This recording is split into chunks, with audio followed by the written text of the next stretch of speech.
ইয়া রহমান, আমি ডুবে গেছি ঋণের পাহাড়ে।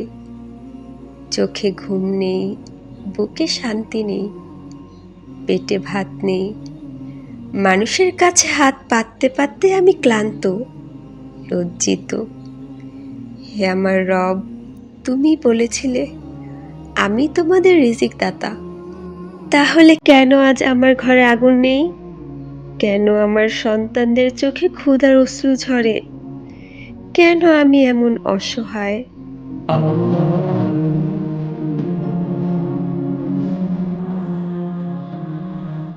ইয়া রব, আমি ঋণের বোঝায় ভেঙে পড়েছি।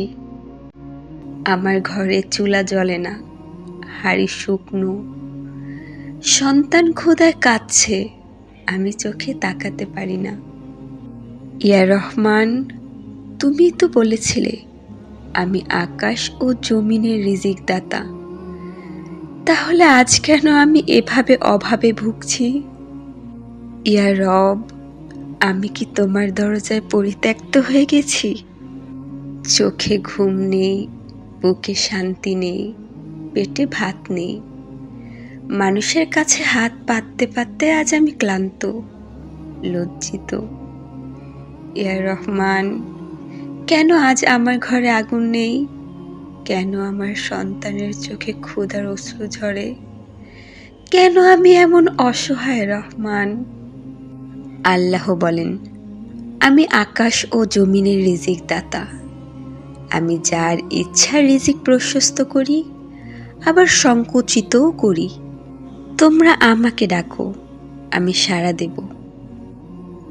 ইয়া রহমান, তুমি যদি রিজিকের মালিক হও, তবে কেন আমার প্লেটে ভাত নেই? আমি তো হাত তুলেছি, সিজদাহ করেছি, তবু কেন আমি শূন্য? আমার বুক ফেটে যাচ্ছে দুশ্চিন্তায়। ইয়া রহমান, তুমি কোথায়? হে আমার বান্দা, তুমি কি জানো না পৃথিবীতে বিচরণকারী এমন কোনো প্রাণী নেই যার রিজিক আল্লাহর উপর নয়? সূরা হুদ। তুমি ক্ষুধার্ত, তুমি অসহায়, কিন্তু এটাই তোমার শেষ নয়। আমি তোমাকে পরীক্ষা করছি, যেমন আমি পরীক্ষা করেছি আমার প্রিয় বান্দাদের। তুমি কি ভুলে গেছো নবী মুসা আলাইহিস সালাম মিশর থেকে পালিয়ে মাদিয়ানের পথে যখন এলেন, তখন তার কাছে কিছু ছিল না, না খাবার, না পানি, না আশ্রয়। তিনি বৃক্ষতলে বসে কান্না করে বলেছিলেন, হে আমার রব, তুমি আমার প্রতি যে অনুগ্রহই নাজিল করবে, আমি তার প্রয়োজন। সূরা কাসাস। নবী মুহাম্মদ সাল্লাল্লাহু আলাইহি ওয়াসাল্লাম মক্কার মাটিতে ৩ বছর শাবে আবু তালিবে অবরুদ্ধ ছিলেন। খাবার বন্ধ, পানি বন্ধ, বাচ্চারা ক্ষুধায় কাঁদছে। মায়েরা তাদের শান্ত করতে বুক শুকিয়ে ফেলত। সাহাবারা গাছের পাতা আর চামড়া সিদ্ধ করে খেতেন। ওমর ইবনে খাত্তাব রাদিয়াল্লাহু খেলাফতের সময় দুর্ভিক্ষে তিনি নিজের পেটে তেল মাখতেন, পেটের ভেতর কাঁপন বন্ধ করার জন্য। তিনি বলতেন, যতক্ষণ না এই উম্মাহ তৃপ্ত হয়, আমি খেতে পারবো না। আবু হুরায়রা রাদিয়াল্লাহু ক্ষুধার কারণে তিনি মসজিদের মেঝেতে লুটিয়ে পড়তেন। মানুষ ভাবত তিনি অসুস্থ, অথচ তা ছিল ক্ষুধার যন্ত্রণা। মুসআব ইবনে উমাইর রাদিয়াল্লাহু, যিনি মক্কার ধনী পরিবারে জন্মেছিলেন, ইসলামের জন্য এত কষ্ট সহ্য করেছিলেন যে মৃত্যুর পর তাকে কাফনে ঢাকার জন্য পুরো কাপড়ও পাওয়া যায়নি। ইয়া রব, নবীদেরও যদি ক্ষুধার কষ্ট থাকে, সাহাবাদেরও যদি অভাব থাকে, তবে কি এই কষ্টই আমার নিয়তি? আমি কি মরেই যাব ঋণের বোঝা নিয়ে? কিন্তু হে রব, আমি তো দুর্বল। আমার সন্তানের মুখ শুকিয়ে যাচ্ছে, আমার ঘরে শূন্য হাঁড়ি বাজছে। মালিক, তুমি কি আমার বুকের এই আগুন নিভাবে না? তুমি কি আমাকে ঋণের দাসত্ব থেকে মুক্ত করবে না? হে বান্দা, শোনো, যে আল্লাহকে ভয় করে আল্লাহ তার জন্য এমন পথ বের করে দেন যা সে কল্পনাও করতে পারে না, আর সে তাকে এমন রিজিক দান করেন যা তার হিসাবেও আসে না। সূরা তালাক। রাসূল করিম সাল্লাল্লাহু আলাইহি ওয়াসাল্লাম বলেছেন, যে নিয়মিত ইস্তেগফার করবে আল্লাহ তার জন্য প্রতিটি দুশ্চিন্তা থেকে মুক্তির পথ করবেন, প্রতিটি সংকট থেকে বের করে আনবেন এবং তাকে এমন রিজিক দেবেন যা সে কল্পনাও করে না। নিশ্চয়ই কষ্টের সাথেই আছে স্বস্তি। হ্যাঁ, কষ্টের সাথেই আছে স্বস্তি। সূরা ইনশিরাহ। তোমরা আল্লাহকে ভয় করো এবং ধৈর্য ধারণ করো, নিশ্চয়ই আল্লাহ ধৈর্যশীলদের সাথে আছেন। সূরা বাকারা।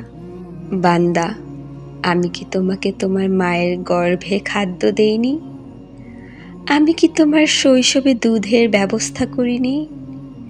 আজও আমি আছি তোমার জন্য। তবে এই দুনিয়ার সংকীর্ণ রিজিকের আড়ালে আমি তোমাকে জান্নাতে প্রশস্ত রিজিক দিতে চাই। ইয়া রহমান, আমি জানি আমি গুনাহ করেছি, আমি আলসেমি করেছি। তুমি আমাকে হয়তো পরীক্ষা করছো, কিন্তু হে রহমান, আমি আর পারছি না। আমার চোখ অন্ধকার দেখছে, বুকের ভেতর জ্বালা করছে। আমি কি দুনিয়ার মানুষদের মতো ঋণের দাস হয়েই মরব? তুমি কি আমাকে ক্ষমা করবে না? তুমি কি আমাকে রিজিক দেবে না? ইয়া রহমান, আমি গুনাহ করেছি, আমি ভুল করেছি, তবুও কি তুমি আমাকে ক্ষমা করে দাও? তুমি কি আমার সন্তানদের জন্য দুধ পাঠাবে? তুমি কি আমার ঘরে শান্তি ফেরাবে? হে আমার বান্দা, তুমি আমার দরবারে হাত তুলেছ, আমি কি তোমাকে ফিরিয়ে দেব? তোমাদের রবের রহমত ছাড়া যদি না হতো তবে তোমরা কেউই বাঁচতে না।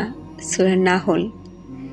তুমি ধৈর্য ধরো, নামাজ কায়েম করো, ইস্তেগফার করো, দেখবে আমার রিজিকের দরজা খুলে যাবে।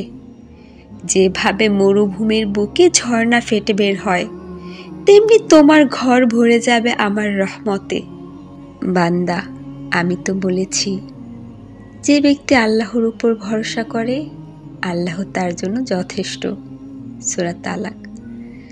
রাসূল করিম সাল্লাল্লাহু আলাইহি ওয়াসাল্লাম বলেছেন, যদি তোমরা আল্লাহর উপর সঠিক ভরসা করতে তবে তোমাদেরকে এমনভাবে রিজিক দিতেন যেমন তিনি পাখিদের দেন। তারা সকালবেলা খালি পেটে বের হয় আর সন্ধ্যায় ভরা পেটে ফিরে আসে।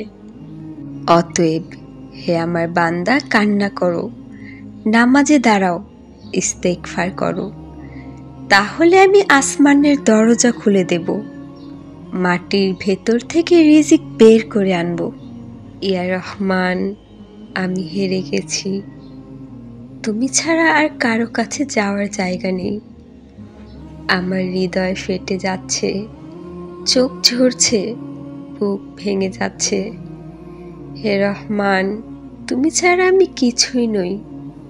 আমার ঘরে রিজিক দাও, আমার ঋণ মাফ করো, আমার সন্তানকে ক্ষুধার কান্না থেকে বাঁচাও। হে আমার অসহায় বান্দা, আমি তো বলেছি আমার রহমত সব কিছুকে পরিব্যাপ্ত করেছে। আমাকে ডাকো, আমি সাড়া দেব।